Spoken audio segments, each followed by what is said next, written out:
जी अस्सलाम वालेकुम। Welcome to all of you on my YouTube channel.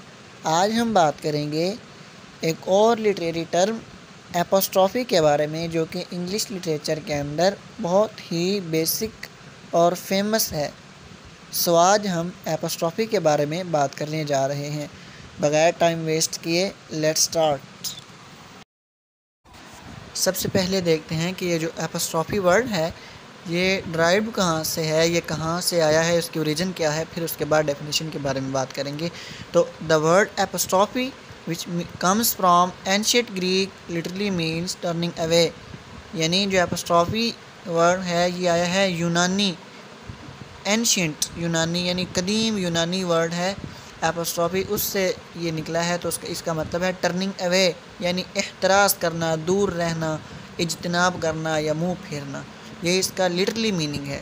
उसके बाद अब इसकी डेफिनेशन करेंगे और देखेंगे लिटरेचर के अंदर इसका क्या मतलब है।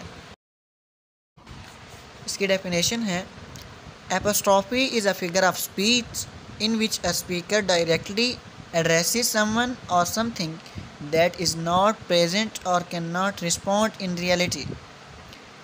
The entity being addressed can be an absent, dead, or imaginary person, but it can also be an inanimate object like stars or the ocean, an abstract idea like love or fate, or a being such as a muse or god. यानी इसका मतलब ये है कि एपोस्ट्रॉफ़ी जो है ना, ये बहुत ही दिलचस्प एक लिटरेरी डिवाइस है, एक बहुत ही इंटरेस्टिंग सी है। मतलब ये है कि apostrophe is a figure of speech, ये एक ऐसा फिगर ऑफ स्पीच या लिटरेरी डिवाइस या एक ऐसी इस्तिलाह है कि जिसमें एक स्पीकर यानी जो बोलने वाला है, बात करने वाला है, वो डायरेक्टली एड्रेस करता है। यानी इसका मतलब ये है कि जो बात करने वाला है वो किसी को डायरेक्ट मुखातिब करके या किसी चीज़ को या किसी इंसान को मुखातिब करता है। अब वो इंसान हाज़िर भी हो सकता है और एब्सेंट भी हो सकता है। इसी तरह जिस चीज़ को मुखातिब किया जा रहा है वो चीज़ सामने हो भी सकती है और गायब भी हो सकती है, सामने नहीं हो सकती। इसी तरह या वो जिस चीज़ को एड्रेस कर रहा है वो चीज़ इमेजिनरी हो सकती है, यानी तख़य्युलाती हो सकती है। ज़रूरी नहीं है कि वो चीज़ एग्ज़िस्ट करती हो, उस चीज़ का कोई वजूद भी हो। यह भी हो सकता है कि उस चीज़ का कोई वजूद ही ना हो। इसी तरह जो एड्रेस करने वाला है वो खुदा को एड्रेस कर रहा हो, जो बात करने वाला है वो मुखातिब अल्लाह ताला को कर रहा हो या किसी ऐसी चीज़ को कर रहा हो जो कि नॉन लिविंग है, जिसका वजूद नहीं है, तो इस चीज़ को कहते हैं एपोस्ट्रॉफ़ी। मतलब ये हुआ आसानी से कि ऐसी किसी चीज़ को मुखातिब करना कि जो चीज़ या मौजूद ना हो या अगर हो तो सामने हो, या अगर या मौजूद हो या मौजूद ना हो, या तख़य्युलाती हो या उसका बिल्कुल वजूद हो ही ना। यानी इस तरह की चीज़ों को मुखातिब करना ये कहलाता है एपोस्ट्रॉफ़ी। बहुत ही दिलचस्प सा ये एक टॉपिक है अपनी नौइयत के अंदर। अभी हम इसकी एग्ज़ाम्पल देखते हैं। उससे पहले देखते हैं कि ये कहाँ से आया और कब यूज़ हुआ। ये वैसे तो ज़्यादातर जो है ना वो पोइट्री के अंदर यूज़ होता है और नावल के अंदर, यानी किसी को मुखातिब करने के लिए ये ज़्यादातर पोइट्री के अंदर और ज़्यादातर जो है वो नावल के अंदर यूज़ होता है, लिटरेचर के अंदर।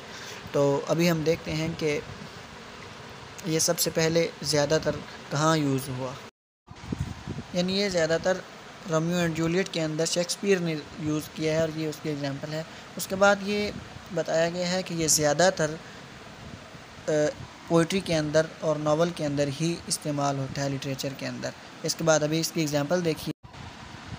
अब एग्ज़ाम्पल देखिए, एडोल्फ एडम की एक बहुत मशहूर लाइन है, O holy night the stars are brightly shining, कि ए मुक़द्दस रात जो सितारे हैं वो चमक रहे हैं बहुत ब्राइटनेस के साथ।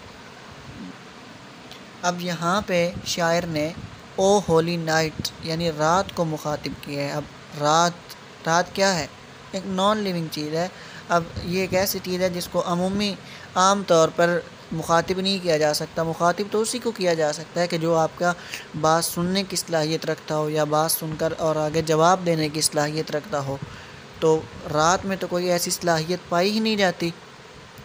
तो शायर का यहाँ पे रात को मुखातिब करना, एक अनथिंकेबल, एक इमेजिनरी चीज़ को मुखातिब करना, एड्रेस करना, ये कहलाता है एपोस्ट्रॉफी। यहाँ तक समझ आ गई होगी। अब आगे नेक्स्ट एग्जांपल देखिए। Then come sweet death and rid me of this grief. यानी ये मतलब है कि ए प्यारी मौत आओ और मुझे इस गम से, जो गम है, जो दुख हैं, इससे निजात दिलाओ। अब यहाँ पे पोइट ने मौत को मुखातिब करके बुलाया है और मज़े की बात यह है कि मौत को भी स्वीट कहा है, प्यारी कहा है। अब दुनिया में कौन ऐसे लोग हैं जो कि मौत को अच्छा समझते हैं? तकरीबन हमारे यहाँ तो ज़्यादातर लोग जो हैं वो मौत को बुरा समझा जाता है ना, क्योंकि मौत एक अच्छी चीज़ नहीं है। मौत के आने से लोग मर जाते हैं। तो मौत तो लाइफ का एंड है, तो कोई भी नहीं मरना चाहता। लेकिन यहाँ पे पोइट क्या कह रहा है कि स्वीट डेथ आओ। आगे उसने मकसद भी बयान कर दिया आने का कि आओ और मुझे मेरे गमों से निजात दिलाओ। तो ये ओ नाइट, ये यहाँ पे एपोस्ट्रॉफी का यूज़। इसी तरह नेक्स्ट एग्जांपल है वेलकम ओ लाइफ। अब लाइफ क्या है? हमेशा वेलकम तो उसी को किया जाता है या बुलाया उसी को जाता है जिस चीज़ को आप देख रहे हो और वो चीज़ आपको सुन रही हो, कम से कम सुन तो रही हो, उस चीज़ को बुलाया जाता है। लेकिन लाइफ ना देखी जाने वाली चीज़ है, ना सुने जाने वाली चीज़ है। ज़िंदगी हम गुजारते हैं लेकिन हमें ज़िंदगी दिखाई थोड़ी ना देती है, ये ज़िंदगी हमारी बात सुन थोड़ी रही होती है। तो इस चीज़ को यहाँ पे ये क्रिएटिव चीज़ है। तो इस तरह ऐसी नाकाबिल दीद चीज़ को, जो चीज़ दिखाई नहीं देती या जो चीज़ वजूद नहीं रखती, उसको पुकारना, ये एपोस्ट्रॉफी कहलाता है। आई होप अब यहाँ तक बहुत अच्छे से समझ आ गई होगी। अगर फिर भी कोई कन्फ्यूजन हो तो आप मुझसे कमेंट्स में पूछ सकते हैं। मैं अपनी जीमेल आईडी नीचे दे रहा हूँ, तो आप मुझसे किसी भी वक्त पूछ सकते हैं। कोई भी बात करनी, यानी लिटरेचर से रिलेटेड कोई भी बात आप मुझसे पूछ सकते हैं।